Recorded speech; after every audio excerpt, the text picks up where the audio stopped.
बघायला गेलं तर नारी शक्ती विधेयक जो केंद्रामध्ये प्रधानमंत्री नरेंद्र मोदी साहेबांच्या आणि त्यांच्या सगळ्या टीमनी जो मांडला होता 33% जेव्हा महिलांना आरक्षण दिलं पाहिजे. आज बघायला गेलं तर आपल्या छत्रपती शिवाजी महाराजांची आई जिजाऊ असो, परंतु डॉक्टर बाबासाहेब आंबेडकरांची माई रमाई असो, महात्मा ज्योतिबा सावित्रीताई असो, यांनी जी जगाला देशाला दिशा दाखवण्याचं काम करत असताना आज तेच प्रधानमंत्री नरेंद्र मोदी साहेब घेऊन चालले होते. आज आपण बघितलं असेल त्या संदर्भात आम्ही सभा तहकूब व्हावा म्हणून आम्ही पत्र दिलं की आज जो एवढा मोठा विषय जो आहे, ज्या विषयावर देशामध्ये महिला जागृत झाल्या आहेत, सगळ्या गोष्टीला विरोध चालू झाला आहे. आज फक्त काँग्रेस आणि जे पक्ष आहे त्यांनी जो विरोध केला त्यांचं फक्त एकच म्हणणं आहे की महिला भगिनी चूल आणि मुलापर्यंतच राहिली पाहिजे, ती स्वतः सक्षम झाली नाही पाहिजे. त्या दृष्टिकोनातील आमच्या सगळ्या महिला भारतीय जनता पार्टीचे आमचे उपमहापौर असो, आमचे गटनेते असो, यांच्या माध्यमातून आम्ही हे सभा तहकुबाचं पत्र दिलं की जे घटना केंद्राच्या ह्याच्यामध्ये झालेली आहे ती तहकूब करावी. एक साहेबाला आम्हाला वाढदिवसाचा काही विषय नाही की वाढदिवस झाला, वाढदिवसाचा तुम्ही बोलू शकता.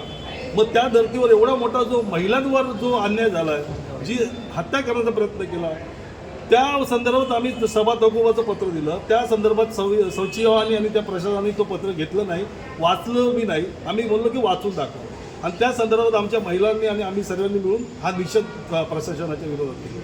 सर, एकीकडे असं म्हटलं जातं की महाराष्ट्र राज्यामध्ये महिलांवरती अन्याय अत्याचार वाढलेले आहेत, देशामध्येच वाढलेले आहेत.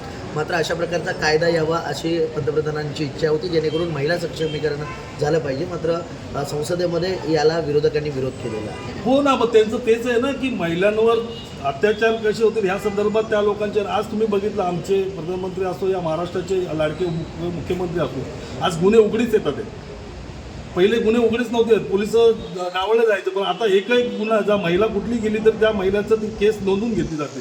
आणि ते एक सक्षमीकरण आमचे मुख्यमंत्री असो, आमचे उपमुख्यमंत्री असो, यांच्या माध्यमातून ह्या सक्षमीकरण झाल्याचं काम दिसून येतं. आणि आज तुम्हाला बघितलं उद्या आमचं 4 वाजता आमच्या सगळ्या महिलांच्या बघितलं आमचे लाडके मुख्यमंत्री सर्व पक्षाचे आमचे जी लोक आहेत त्यांनी आमचा एक निषेध म्हणून मला वाटतं वर्ली ते जांभोरीपर्यंत रॅली निषेधची महिला आक्रोशचा हे काढलेलं आहे, निषेध मोर्चा काढला आहे. त्या संदर्भात आम्ही सर्व नगरसेवकांची आम्ही सर्व लोक त्या भागी देवेंद्र फडणवीस साहेबांच्या नेतृत्वाखाली आम्ही सर्व असणार आहेत. असतोय तो म्हणजे नारी शक्तीबद्दल अधिनियम. आणि आपण जर बघितलं संसदेची चर्चा आपण ऐकली असेल तर माननीय पंतप्रधान नरेंद्रजी मोदी हे फक्त महिला सक्षमीकरणाबद्दल बोलत नाहीत, तर प्रत्येक वेळी ते महिलांसाठी मोठे डिसिजन घेत असतात. आणि त्यातलाच हा एक भाग होता की महिलांना 33% आरक्षण मिळावं की जेणेकरून महिला खासदार आणि महिला आमदार यांची संख्या वाढेल, महिलांना प्रशासनाच्या कारभारात आणि डिसिजन मेकिंगमध्ये त्यांचा सहभाग वाढेल, या उद्देशानेच हे अधिनियम आणलं गेलं होतं. पण विरोधकांचा खरा चेहरा या निमित्ताने समोर आलेला आहे. कारण विरोधक फक्त महिलांबद्दल बोलतात, पण जेव्हा महिलांना खरंच काही महिलांसाठी करण्याची वेळ येते तेव्हा ते कसे पाठीशी जातात हे आपण सगळ्यांनीच बघितलं, पूर्ण देशाने बघितलं. आणि महिलांच्या स्वप्नांचा चक्काचूर करण्याचं काम हे विरोधी पक्षांनी केलेलं आहे. त्याचा आम्ही सगळेजण महिला म्हणून तर निषेध करतोच. आणि या निमित्ताने आम्ही वेगवेगळ्या पक्षातल्या महिलांना देखील भेटलो आणि त्यांचं देखील हेच म्हणणं होतं की या अधिनियमाला आमचा पाठिंबा आहे की जेणेकरून सत्तेमध्ये प्रशासनाच्या कामकाजामध्ये महिलांचा टक्का वाढणार होता, महिलांचा सहभाग वाढणार होता.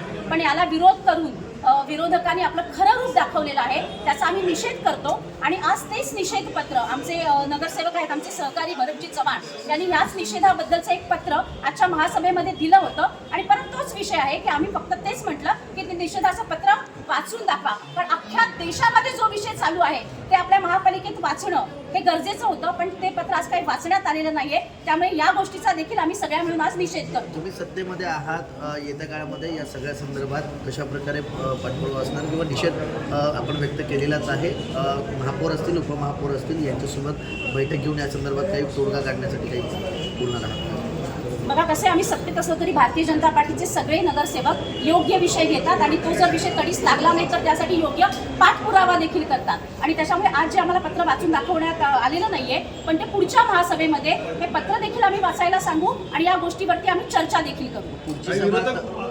विरोधक म्हणतात 2023लाच खरा हा कायदा पास झालेला होता, पण त्यावेळी का नाही मंजुरी घेण्यात आली. म्हणजे असे विविध आता विरोधी पक्षाकडून आपल्याला स्टेटमेंट येते.